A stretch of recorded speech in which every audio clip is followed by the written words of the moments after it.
UPSC की तैयारी का सबसे भरोसेमंद स्रोत द हिंदू रोज आसान भाषा में। नमस्कार। आज की हमारी चर्चा सिविल सेवा परीक्षा के दृष्टिकोण से कुछ बेहद अहम विषयों पर केंद्रित है। हमारे पास जो स्रोत है वो भारतीय अर्थव्यवस्था की मौजूदा स्थिति, ग्रामीण भारत की एक महत्वपूर्ण कल्याणकारी योजना में प्रस्तावित बड़े बदलाव और देश की ऊर्जा सुरक्षा से जुड़ी एक नई पहल पर प्रकाश डालते हैं। बिल्कुल। और तीनों ही विषय एक दूसरे से जुड़े हुए हैं। तो चलिए इन जटिल विषयों को परत दर परत समझते हैं। सबसे पहले बात करते हैं अर्थव्यवस्था की, खास तौर पर भारत के व्यापारिक प्रदर्शन की। जो शुरुआती आंकड़े हैं वे तो काफी अच्छे दिख रहे हैं। हाँ, पहली नजर में नवंबर 2025 के व्यापारिक आंकड़े राहत देने वाले हैं। लेकिन जैसा कि अक्सर होता है और यूपीएससी की तैयारी करने वाले जानते भी हैं, असल कहानी इन आंकड़ों के पीछे छिपी है। चलिए इसका विस्तृत विश्लेषण करते हैं। तो फिर चलिए इन परतों को हटाते हैं। स्रोत बताते हैं कि नवंबर 2025 में भारत का वस्तु निर्यात मतलब मर्चेंडाइज एक्सपोर्ट्स 19.4% बढ़कर 38.1 बिलियन डॉलर हो गया, जो पिछले 10 सालों में किसी भी नवंबर के लिए सबसे ज्यादा है। हाँ, और सबसे हैरानी की बात तो ये है कि अमेरिका द्वारा 50% टैरिफ लगाने के बावजूद अमेरिका को हमारा निर्यात 22.6% बढ़ा है। ये तो वाकई अच्छी खबर लगती है। बिल्कुल, ये आंकड़े स्वागत योग्य हैं, पर यहीं एक गहरा संकट छिपा है। संकट? वो कैसे? हमारे स्रोत के अनुसार हो ये रहा है कि निर्यातक, खासकर अमेरिका को निर्यात करने वाले, इन ऊंचे टैरिफ का बोझ खुद उठा रहे हैं। एक मिनट, मतलब वो अपनी जेब से भर रहे हैं? हाँ, वे ग्राहकों को खोना नहीं चाहते और शायद ये उम्मीद कर रहे हैं कि ये टैरिफ ज्यादा दिन नहीं चलेंगे। इसका मतलब ये रणनीति लंबे समय तक नहीं चल सकती, खासकर छोटे उद्यमों के लिए। सही कहा। भारत के ज्यादातर निर्यातक एमएसएमईज हैं, मतलब सूक्ष्म, लघु और मध्यम उद्यम। वे ज्यादा समय तक ये वित्तीय बोझ नहीं उठा सकते। लेकिन रुपया भी तो गिर रहा है, उससे कुछ मदद नहीं मिल रही। गिरता हुआ रुपया कुछ हद तक मदद कर रहा है, लेकिन ये नाकाफी है। रिपोर्ट्स बता रही हैं कि जनवरी के लिए ऑर्डर में पहले ही बड़ी गिरावट देखी जा रही है। ओह, तो असर दिखना शुरू हो गया है। जी, ये टिक टिक करते टाइम बॉम्ब जैसा है। अच्छा, व्यापार घाटे यानी ट्रेड डेफिसिट में भी कमी आई है, लेकिन उसकी वजह भी चिंताजनक लगती है। हमारा आयात इंपोर्ट्स 1.9% गिरा है। और गिरता हुआ आयात घरेलू अर्थव्यवस्था में मांग की कमी का संकेत देता है। यानी लोग कम खरीद रहे हैं। बिल्कुल, और ये सरकार के लिए एक निगरानी का विषय होना चाहिए। स्रोत में सरकार के निर्यात प्रोत्साहन मिशन का जिक्र है, लेकिन उसकी विस्तृत योजनाएं अभी आनी बाकी हैं। तो इस स्थिति में मतलब फौरी तौर पर समाधान क्या हो सकता है? स्रोत एक दिलचस्प सुझाव देता है। निर्यातकों के लिए ऋण गारंटी योजना, एक क्रेडिट गारंटी स्कीम शुरू करना, जैसा कोविड के समय किया गया था। कुछ वैसा ही। निश्चित रूप से असली समाधान तो अमेरिका के साथ टैरिफ मुद्दे को सुलझाना है, लेकिन तब तक हमें सबसे बुरे के लिए तैयार रहना होगा, अपने उद्योगों को बचाना होगा। ठीक है, तो अर्थव्यवस्था पर एक मिली-जुली तस्वीर है। अब एक ऐसे विषय पर आते हैं जो करोड़ों ग्रामीण परिवारों से सीधे जुड़ा है, महात्मा गांधी राष्ट्रीय ग्रामीण रोजगार गारंटी अधिनियम यानी मनरेगा। हाँ, ये बहुत ही महत्वपूर्ण विषय है। एक नया विधेयक विकसित भारत जीराम जी बिल 2025 इसे बदलने के लिए लाया गया है। स्रोत में लेखिका बृंदा करात ने इसे अधिकार चोरी बिल कहा है। ये तो बहुत सख्त टिप्पणी है। हाँ, और इस बहस को समझने के लिए हमें संविधान की ओर देखना होगा। ये जीएस पेपर 2 के लिए बहुत अहम टॉपिक है।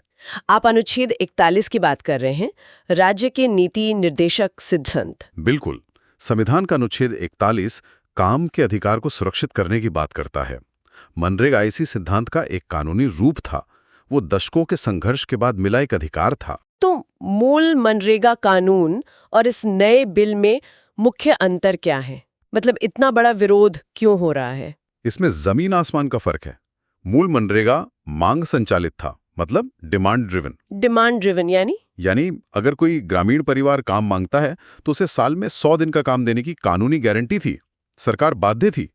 और ये विकेंद्रीकृत था, जिसमें पंचायतों की अहम भूमिका थी। अच्छा। और नया बिल इसे मांग संचालित से बदलकर केंद्र सरकार द्वारा तय वित्तीय आवंटन पर आधारित कर देगा। मतलब जितना बजट होगा उतना ही काम मिलेगा, गारंटी खत्म। बिल्कुल, एक अधिकार को एक साधारण योजना में बदला जा गया है। और सुनिए, राज्यों पर लागत का बोझ 10% से बढ़ाकर 40% कर दिया जाएगा। ओह। और सब कुछ प्रोजेक्ट के डिजाइन से लेकर ऑडिट तक केंद्र द्वारा नियंत्रित होगा। ये संविधान के संघीय ढांचे पर भी एक चोट है। बिल में एक और विवादास्पद बिंदु है, कृषि के चरम मौसम, पीक एग्रीकल्चरल सीजन में काम पर रोक। इसका क्या असर होगा? इसका असर बहुत गहरा होगा। इससे ग्रामीण मजदूरों, खासकर महिलाओं की मोलभाव करने की क्षमता कम हो जाएगी। वो कैसे? जब उनके पास मनरेगा का विकल्प नहीं होगा तो उन्हें बड़े जमींदारों द्वारा तय की गई कम मजदूरी पर काम करने के लिए मजबूर होना पड़ सकता है। और ये जानना भी जरूरी है कि मनरेगा के लाभार्थियों में एक बड़ा हिस्सा आदिवासी करीब 18% और अनुसूचित जाति करीब 19% समुदायों का है। तो मतलब कोई भी नकारात्मक बदलाव इन संवैधानिक रूप से संरक्षित वर्गों पर सीधा असर डालता है। सीधा और बहुत गहरा असर। हालांकि स्रोत में संपादक को लिखे गए पत्रों में कुछ अलग विचार भी हैं, हमें वो भी देखने चाहिए। जरूर। एक संतुलित दृष्टिकोण के लिए दोनों पक्षों को समझना जरूरी है। कुछ का मानना है कि मनरेगा का क्रियान्वयन बहुत खराब था और इसमें सरकारी पैसे का दुरुपयोग हुआ। हाँ, ये दूसरा पक्ष भी महत्वपूर्ण है। ये एक जायज आलोचना है। कुछ पत्रों में कहा गया है कि पक्के और सुसज्जित घरों वाले लोग भी इस योजना के तहत पंजीकृत थे, जो इसके दुरुपयोग का उदाहरण है। तो इसमें भ्रष्टाचार की समस्या तो थी? बिल्कुल थी, इसमें कोई दो राय नहीं कि इम्प्लीमेंटेशन में गंभीर खामियां थीं। सवाल ये उठता है कि क्या आप लीकेज को ठीक करने के लिए पूरी पानी की टंकी ही सुखा देंगे या फिर लीकेज को बंद करने की कोशिश करेंगे? ये एक बहुत बड़ा सवाल है। आलोचकों का यही कहना है कि नया बिल लीकेज ठीक करने के बजाय टंकी को ही छोटा कर रहा है। बहुत दिलचस्प। अब एक ऐसे विषय की ओर बढ़ते हैं जो भारत के भविष्य की ऊर्जा जरूरतों से जुड़ा है। हाँ, एनर्जी सिक्योरिटी, जीएस पेपर 3 का एक कोर टॉपिक। सरकार ने 2050 तक 100 गीगावाट परमाणु ऊर्जा क्षमता का एक महत्वाकांक्षी लक्ष्य रखा है और इसके लिए शांति बिल 2025 पारित किया है। और इसकी नींव इस तथ्य पर आधारित है कि मानव विकास सूचकांक मतलब HDI और प्रति व्यक्ति ऊर्जा खपत में सीधा संबंध है। HDI और ऊर्जा, ये कनेक्शन थोड़ा समझाइए। आप ऐसे समझिए, कोई भी देश तब तक विकसित नहीं बन सकता जब तक उसके नागरिक एक निश्चित मात्रा में ऊर्जा का उपभोग ना करें। एक विकसित देश बनने और 0.9 का HDI स्तर पाने के लिए भारत को अपनी वर्तमान बिजली उत्पादन क्षमता को कई गुना बढ़ाना होगा। अनुमान है लगभग 24,000 टेरावाट घंटे प्रति वर्ष तक। 24,000, ये तो बहुत ज्यादा है। लेकिन यह ऊर्जा स्वच्छ होनी चाहिए। क्या सौर और पवन ऊर्जा इसके लिए पर्याप्त नहीं है? ये एक बहुत जरूरी सवाल है। स्रोत बताता है कि सौर और पवन ऊर्जा जरूरी हैं, लेकिन वे रुक कर ऊर्जा देती हैं, इंटरमिटेंट हैं। मतलब सूरज सिर्फ दिन में होता है और हवा हमेशा नहीं चलती। बिल्कुल। और सौर ऊर्जा के लिए बहुत ज्यादा जमीन की जरूरत होती है, जो भारत जैसे घनी आबादी वाले देश में एक चुनौती है। तो फिर समाधान क्या है? समाधान है बेस लोड पावर, ऐसी ऊर्जा जो ग्रिड को स्थिर रखे, जो 24 घंटे उपलब्ध हो। परमाणु ऊर्जा यही भूमिका निभाती है। और क्या भारत इस क्षेत्र में आत्मनिर्भर है? काफी हद तक। हमने दबावयुक्त भारी जल रिएक्टर मतलब PHWRs बनाने, ईंधन तैयार करने और परमाणु कचरे के प्रबंधन की तकनीक विकसित कर ली हैं। ये तो बहुत बड़ी उपलब्धि है। जी, हमें केवल यूरेनियम का आयात करना पड़ता है। और ये जो शांति बिल 2025 है, ये पुराने कानूनों को मिलाकर एक व्यापक ढांचा प्रदान करता है और सुरक्षा के लिए जिम्मेदारी तय करता है।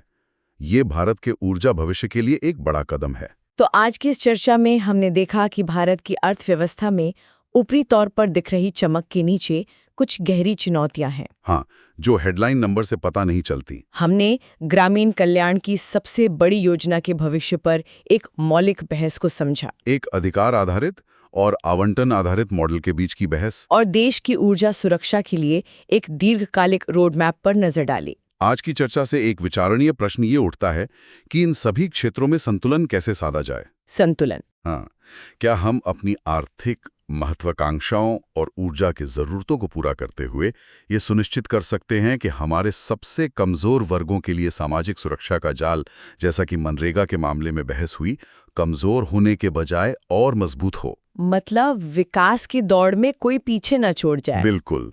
इसी संतुलन को साधना ही सुशासन की असली कसौटी है। और सिविल सेवा के हर अभ्यर्थी के लिए सोचने वाला प्रश्न भी यही